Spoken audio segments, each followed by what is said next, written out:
चाहुंदा हाँ उन्हां इह वड्डा उपराला कीता है। श्री गुरु तेग बहादुर साहब जी ने सनातन मत रखिया और उन्हां दा इतिहास उत्तर प्रदेश के स्कूलों में कंपलसरी करन जा रहे ने। साहबजादियां बाबत भी वो बड़ा बोलते हैं। एक होर बेनती कर देना, भारत वर्ष किसानों का ही देश है और भाजपा में जोगी जी की काफ़ी पकड़ है। मैं भी इन्हों कहना चाहता हाँ, इत्थे राज इदां दा करिए सब सुखाली दुखियां हो हुआ हले नहीं राज जियो। इस राज भाग में सारे सुख लैन। महाराज गुरु ग्रंथ साहब कहते राज ऐसा चाहिए है, किसान वीरां दी भी फरियाद सुननी चाहिए है और कोई ना कोई हल कढ़ना चाहिए, क्योंकि सब की थाली में रोटी किसान ही पाते हैं तो बाकी आप सारे तुरे खेतीबाड़ी चुनिया। सो आपां नूं रल मिल करके ये हल कढ़ना चाहिए है। भारत वर्ष के सारे ही जितने भी लोग ने कोई भी उन्होंने फील्ड है सारे ही सुख लै सकन। आओ सिखो खंडे की पौड़ छको, गुरु वाले बनो, गज बज के फतेह बुलाओ जी। वाहिगुरू जी का खालसा, वाहिगुरू जी की फतेह।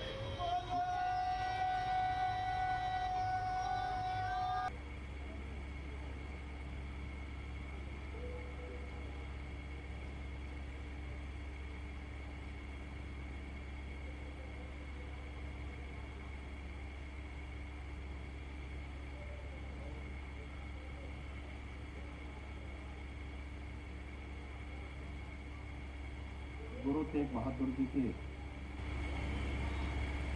400वें प्रकाश पर्व पर समर्पित आज के इस कार्यक्रम में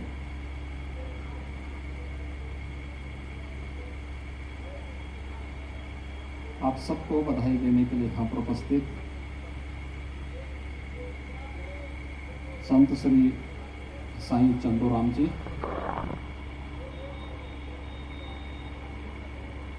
उत्तर प्रदेश सरकार में मेरे वरिष्ठ सहयोगी, नगर विकास के मंत्री श्री आशुतोष टंडन जी, माननीय सांसद श्री ब्रजलाल जी, महापौर श्रीमती संयुक्ता भाटिया जी, अध्यक्ष याहियागंज गुरुद्वारा कमेटी डॉक्टर गुरमीत सिंह जी, अध्यक्ष गुरुद्वारा मानसरोवर एलडी कॉलोनी सरदार संपूर्ण सिंह बग्गा जी, सतनाम सिंह सेठी जी, मनमोहन सिंह सेठी जी, सरदार निर्मल सिंह जी, श्री मुरलीधर आहूजा जी, उत्तर प्रदेश अल्पसंख्यक आयोग के सदस्य सरदार परविंदर सिंह जी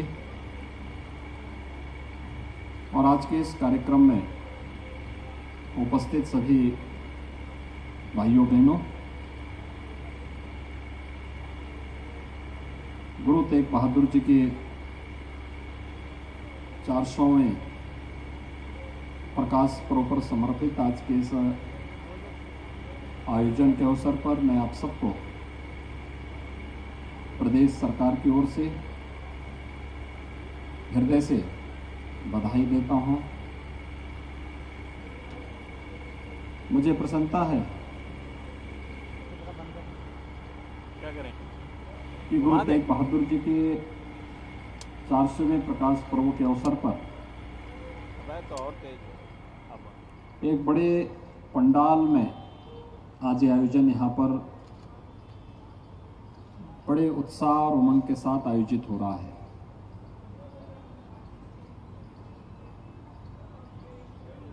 हम सब इस बारे में अवश्य जानते हैं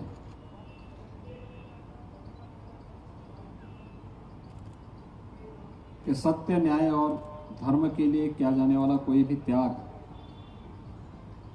कोई भी बलिदान कभी व्यर्थ नहीं जाता है।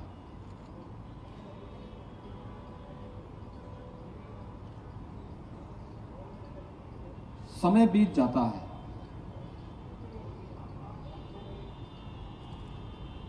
चार 400 वर्ष हो गए हैं, लेकिन बर्बर और अत्याचारी औरंगजेब के कुल खानदान को कोई पूछने वाला नहीं है।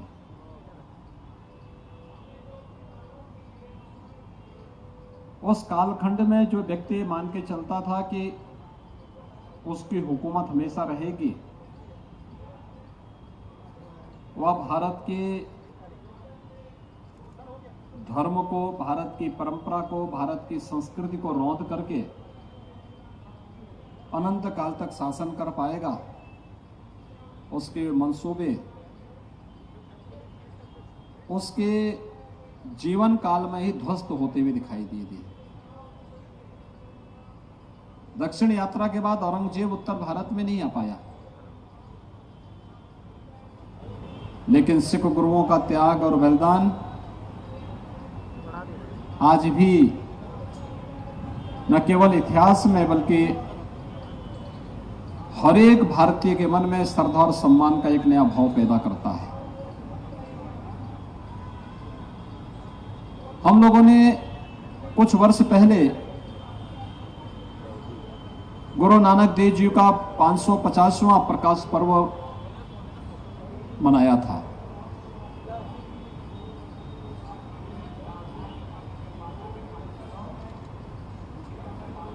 गुरु गोविंद सिंह जी महाराज से जुड़े हुए उन ऐतिहासिक घटनाओं के भी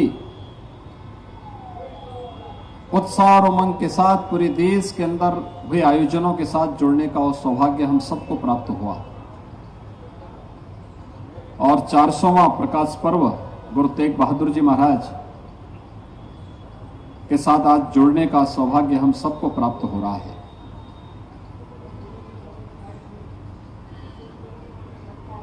ये सत्य, धर्म और न्याय के मार्ग की जीत का, और इसीलिए तो गुरु गोविंद सिंह जी महाराज ने खालसा पंथ की स्थापना की थी।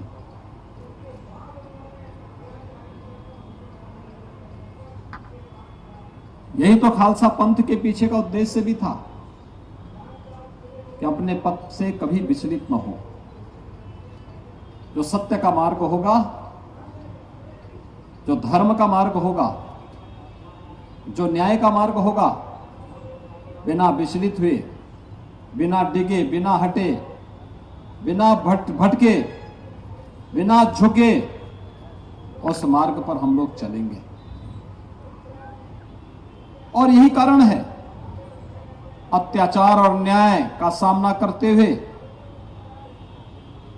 पूरे देश और दुनिया के अंदर जहां कहीं भी खालसा पंथ का अनुयायी रहता है, सिख भाई रहता है, बड़े सम्मान के साथ और बड़े स्वाभिमान को आगे बढ़ाने का कार्य कर रहा है। उनके मूल्यों और आदर्शों को अपने जीवन का हिस्सा बनाता है और यही उसकी प्रगति का कारण भी है, उनके स्वावलंबन और उनके सम्मान का कारण भी है। हम सब इस बारे में जानते हैं क्या कुछ नहीं हुआ था उस कालखंड में। गुरु तेग बहादुर जी महाराज ने अपना बलिदान दिया था कश्मीर को बचाने के लिए। कश्मीर गुरु तेग बहादुर जी के बलिदान के कारण सुरक्षित हो पाया था।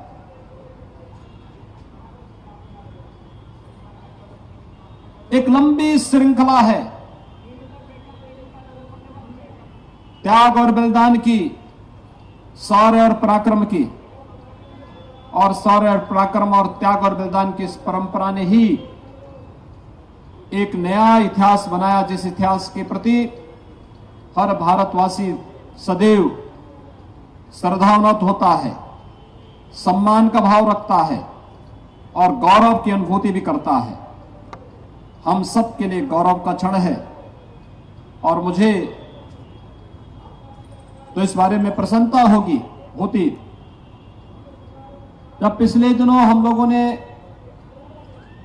गुरु गोविंद सिंह जी महाराज के 4 साहबजादों के प्रति सम्मान का भाव व्यक्त करते हुए कीर्तन का कार्यक्रम मुख्यमंत्री आवास में ही आयोजित किया था।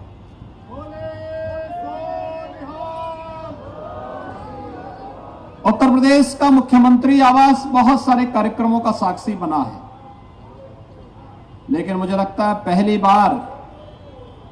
पहली बार वहां पर सिख पंथ से जुड़े हुए किसी आयोजन को, किसी कीर्तन को आयोजित करने का अवसर प्राप्त हुआ। और मैं अपना सौभाग्य मानता हूं कि इस अवसर पर मुझे उस आयोजन को मुख्यमंत्री आवास पर करने का सौभाग्य प्राप्त हुआ। मैंने यहां के गुरुद्वारों से जुड़े हुए हमारे जितने भी पदाधिकारी उन सब से मैंने इस बारे में आग्रह किया था कि अच्छा होता कि इस प्रकार का कार्यक्रम 400वां प्रकाश पर्व के कार्यक्रम को भी हम कभी मुख्यमंत्री आवास पर भी आयोजित करें, कीर्तन का कार्यक्रम वहां पर आयोजित करें, क्योंकि यह एक प्रेरणा है। आने वाली पीढ़ी को इतिहास को किसी भी प्रकार से तोड़ मरोड़ करके प्रस्तुत क्यों न किया गया हो, लेकिन बताने का एक अवसर है कि नहीं, इस सिख गुरु की परंपरा और उनके त्याग और बलिदान के कारण आज हम सब सुरक्षित हैं, यह देश सुरक्षित है, धर्म सुरक्षित है, और उसमें जिनका भी योगदान है उनके प्रति सम्मान का भाव व्यक्त करना यह आज की आवश्यकता है। हम सबको इस बारे में ध्यान रखना होगा। लखनऊ तो इस बारे में गौरवान्वित है ही। हमारा याहागंज का जो गुरुद्वारा है, यहां गुरु तेग बहादुर जी महाराज और गुरु गोविंद सिंह जी महाराज से जुड़ी हुई स्मृतियां आज भी मौजूद हैं। मुझे पिछले दिनों इस ऐतिहासिक गुरुद्वारे में जाने का अवसर प्राप्त हुआ था। आज भी मैं वहीं जा रहा था, लेकिन मुझे बताया गया कि नहीं, उस गुरुद्वारे से बाहर कार्यक्रम रखा गया है। और अच्छा हुआ कि जितना बड़ा समुदाय यहां पर इस आयोजन के साथ जुड़ता है, उसके लिए आप लोगों ने विस्तृत आयोजन यहां पर आयोजित किया है। हमें एक विस्तृत कार्य योजना तैयार करनी चाहिए ऐतिहासिक परंपरा से जुड़े हुए गुरुद्वारों को देश और दुनिया के नक्शे पर लाने के लिए, क्योंकि हमारे पास वो धरोहर है। आने वाली पीढ़ी को बताने का एक अवसर होता है कि किन परिस्थितियों में उस समय साधन न होने के बावजूद गुरु तेग बहादुर जी महाराज गुरु गोविंद सिंह जी को लेकर के इन स्थलों पर आए थे, और उसके साथ जुड़ने, उसके साथ एक आत्मीय भाव के साथ जुड़ने, आने वाली पीढ़ी के लिए एक प्रेरणा और एक नया आदर्श प्रस्तुत करने का भी एक माध्यम हम सब के लिए इस प्रकार के आयोजन बनते हैं। मुझे प्रसन्नता होगी प्रकाश पर्व का एक कार्यक्रम 1 वर्ष तक अनवरत रूप से चले, और इन आयोजनों को अलग अलग स्थानों पर करने के लिए राज्य सरकार भी अपना योगदान दे सकेगी। यहां पर इस प्रकार का एक आयोजन हम लोगों को आयोजित करने चाहिए, हर जनपद में आयोजित करने चाहिए। हम लोग इन आयोजनों के साथ जुड़ने में मुझे गौरव की अनुभूति होगी, प्रसन्नता की अनुभूति होगी। मैं आप सबको एक बार फिर से इस बारे में कि हमारे जितने भी 10 के 10 सिख गुरुओं के साथ साथ उन सभी क्रांतिकारियों, उन सभी स्वाधीनता संग्राम सेनानियों जिनके शौर्य और पराक्रम से, जिनके त्याग और बलिदान से भारत स्वाधीन हुआ, भारत की धर्म और संस्कृति सुरक्षित हुई, उन सब के प्रति सम्मान का भाव, श्रद्धा का भाव रखते हुए उन्हें पाठ्यक्रम का हिस्सा बनाने के लिए हम सब अहर्निश कार्य कर रहे हैं और आगे भी करेंगे, जिससे आने वाली पीढ़ी पाठ्यक्रम में उन महापुरुषों के योगदान को स्मरण करते हुए आत्मगौरव की अनुभूति कर सके। एक बार फिर से मैं आप सबको आज के इस अवसर पर गुरु तेग बहादुर जी महाराज की 400वें प्रकाश पर्व के अवसर पर आप सबको मैं हृदय से प्रदेश शासन की ओर से बधाई देता हूं, अपनी शुभकामनाएं देता हूं और विश्वास व्यक्त करता हूं कि आप सब सिख गुरुओं के त्याग और बलिदान से निरंतर प्रेरणा प्रकाश प्राप्त करते हुए आगे बढ़ेंगे और उन षड्यंत्रों से सावधान रहेंगे जो आज कहीं न कहीं हम लोगों को आपस में बांटने का एक कुत्सित प्रयास कर रहे हैं। हमें इस बात को ध्यान में रखना होगा कि सिख गुरुओं का त्याग और बलिदान भारत की रक्षा करने के लिए, देश और धर्म की रक्षा करने के लिए उस कालखंड में जो था, उसकी प्रासंगिकता हर देश, हर काल, हर परिस्थिति में सदैव बनी रहेगी। ये हम सबको हमेशा ध्यान रखना होगा। अन्यथा अफगानिस्तान में क्या हो रहा है, पाकिस्तान में क्या हो रहा है, बांग्लादेश में क्या हो रहा है, यह हम सबको कभी विस्मृत नहीं करना चाहिए। मैं एक बार फिर से आप सबको 400वें प्रकाश पर्व की हृदय से कोटि कोटि बधाई देता हूं। आप सबके प्रति अपनी शुभकामनाएं व्यक्त करता हूं। धन्यवाद। जय हिंद।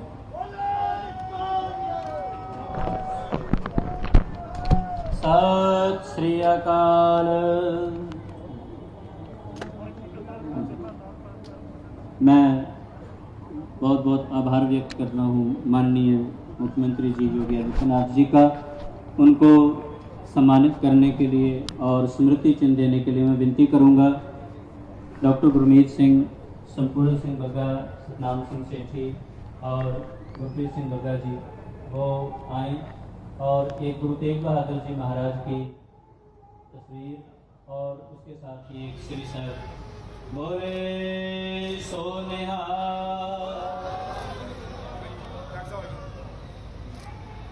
बोले सोनिहार। Subscribe to our channel by clicking the subscribe button. Click the bell button and enjoy the latest uploads from our channel.